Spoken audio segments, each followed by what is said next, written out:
आप सोचिए, खुद सोच के देखिए, हमारे यहाँ से इतने डॉक्टर्स निकलते हैं, सेम स्टडी है, सेम बुक्स है, अच्छे से अच्छे कॉलेज में पढ़ रहे हैं, हर तरह के लिए सेम पैटर्न है, यूनिफॉर्मिटी है, लेकिन सेम पढ़ाई करने के बाद किसी के हाथ में शिफा है, किसी के हाथ में नहीं है।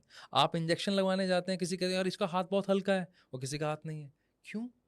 जिसके पास है और नर्चर कर लिया तो टैलेंट, सक्सेस, नहीं है पता नहीं लगा फिर वहीं, और अगर नहीं है फिर भी आपने वो करियर पिक कर लिया तो फ्रिक्शन, स्ट्रगल।